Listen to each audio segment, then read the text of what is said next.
ایک بار مصطفیٰ کریم صلی اللہ تعالیٰ علیہ وسلم صحابہ اکرام رضوان اللہ تعالیٰ علیہم اجمعین کے درمیان اعلان فرماتے ہیں، اگر کسی کا میرے اوپر کوئی حق باقی ہے تو وہ لے سکتا ہے، اگر کسی کا کوئی حق باقی ہے تو لے سکتا ہے۔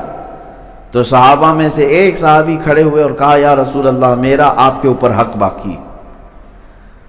سب صحابہ ان کی طرف دیکھنے لگے کہ کون ہے حضور پر، اس کا کیا حق باقی ہے؟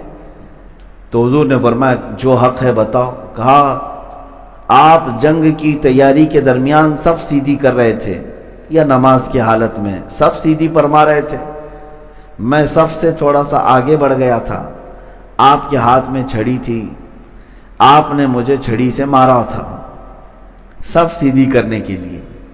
تو حضور پاک صلی اللہ علیہ وسلم نے فرمایا، ہاں میں نے صف سیدھی کرنے کے لیے چھڑی لگائی ہوگی۔ تو صحابی نے کہا کہ مجھے وہ حق چاہیے، مجھے وہ حق چاہیے۔ اللہ کے نبی صلی اللہ تعالیٰ علیہ وسلم آگے بڑھے اور اپنے آپ کو ان کے حوالے کیا، کہا کہ تم لے سکتے ہو جو تمہارا حق ہے، جتنا میں نے تمہیں لگایا تھا چھڑی سے اتنا تم بھی مجھے لگا سکتے ہو۔ اللہ اکبر! یہ کائنات کا سب سے عظیم آقا، جس نے پوری کائنات کو اندھیریوں سے اجالے میں لایا، اور جس کی ایک تاب کے لیے، اس ایک دیدار کے لیے کروڑوں فرشتے بے قرار ہو، وہ اپنے ہی غلام، اپنے ہی خادم صحابی کے پاس اپنے آپ کو انصاف کے لیے پیش کر رہا ہو۔ صحابہ سب دیکھتے رہے اور کہنے لگے کہ یہ کیسا ہو سکتا ہے کہ حضور پاک صلی اللہ تعالیٰ علیہ وسلم پر کوئی ہاتھ اٹھائے گا۔ کوئی صحابی اگر کھڑے ہوتے تو حضور جلال میں انہیں بٹھا دیتے کہ یہ انصاف ہے، یہ اللہ کا دین ہے، تم بیٹھ جاؤ۔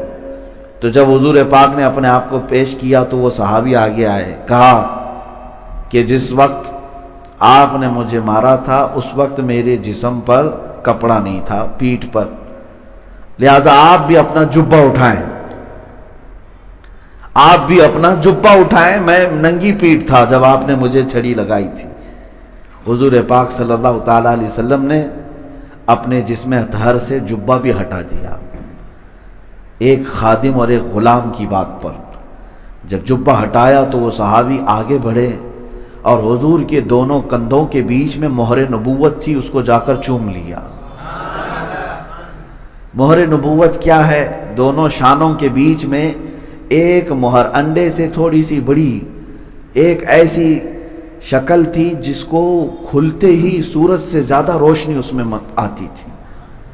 حضور پاک صلی اللہ تعالیٰ علیہ وسلم کی وہ مہر نبوت ہے، آپ کے خاتم النبیین ہونے کی علامت تھی، اور صحابہ وہ دیکھنے کے لیے بھی بے قرار رہتے تھے کہ کبھی تو وہ مہر نبوت بھی نظر آئے، اور وہ صحابی مہر نبوت کو چوم لیے اور اس کے بعد کہے، میں نے میرا حق لے لیا، میں نے میرا حق لے لیا۔ لیکن میرے عزیزوں، واقعہ جو ہے، حدیث جو ہے، صحابی نے اپنا عمل کیا، انہیں حضور صلی اللہ علیہ وسلم کی مہر نبوت کا بوسہ چاہیے تھا، وہ اس راستے سے چلے تو گئے، لیکن رسول پاک کو تو دیکھیں، اگر کوئی غلام بھی کہتا ہے کہ مجھے حق چاہیے تو اپنے آپ کو سپرد کرتے ہیں۔ ہے کوئی دنیا میں اس نظام کو پیش کر کے دکھائے کہ رسول پاک صلی اللہ تعالیٰ علیہ وسلم نے جس عدل کو قائم کیا تھا، ہے کوئی آج دنیا کا لیڈر جو اپنے آپ کو انصاف کے کٹہرے میں کھڑا کر سکے؟ یہاں تو ظالموں کی دنیا ہے، یہاں خون پینے والوں کی دنیا ہے، اور کرسی پہ بیٹھنے والے اپنے آپ کو انصاف سے بالا تر سمجھتے ہیں۔ ان کا تو خیال یہ ہے کہ سارے کورٹ اور کچہری کے قانون ان پر نہیں نافذ ہوتے، وہ تو غریبوں پر ہوتے ہیں۔ آج یہی تو چل رہا ہے، سارے جتنے بھی قانون ہیں، لا ہیں، وہ غریبوں پر نافذ ہوتے ہیں، سیٹوں پر نہیں ہوتے، امیروں پر نہیں ہوتے، نیتاؤں پر نہیں ہوتے۔ نیتا کے لیے دیکھیں، سارے وہ سگنل بھی توڑتا ہوا چلا جائے، اس کے لیے کوئی چالان نہیں ہے۔ نیتا جی ہیں، ان کے لیے تھوڑی نہ قانون بنا ہے، سمویدھان ان کے لیے تھوڑی نہ ہے۔ یہ لا کی کتاب صرف غریبوں کو دکھانے کے لیے ہے۔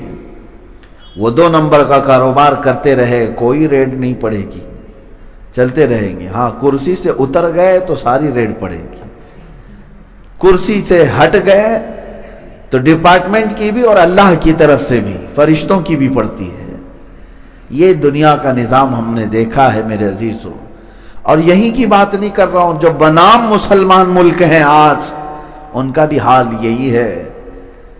آج چاہے وہ سعودی ہو، امارات ہو، یا پھر کویت، بحرین، یہ سب ممالک بظاہر ہاتھی کے دانت ہیں، جو جبے کبے میں مسلمان نظر آتے ہیں، لیکن انہوں نے انصاف کا خون کیا ہوا ہے۔ عدل نام کی کوئی چیز نہیں ہے۔ ان کے شہزادے، ان کے گھروں میں پلنے والے عیاش، ان کے بیٹے نہ جانے کتنی عورتوں کی عزت لوٹ لیں، پھر بھی ان کے لیے قانون نہیں ہے۔ ہاں، اگر وہی کوئی غریب سے یہ سرزد ہو جائے تو صرف موت کی بھی سزا ہے، وہ موت کے کٹہرے تک بھی جا سکتا ہے۔ تو دنیا میں نظام مصطفیٰ صلی اللہ تعالی علیہ وسلم کی مثال کوئی نہیں لا سکتا۔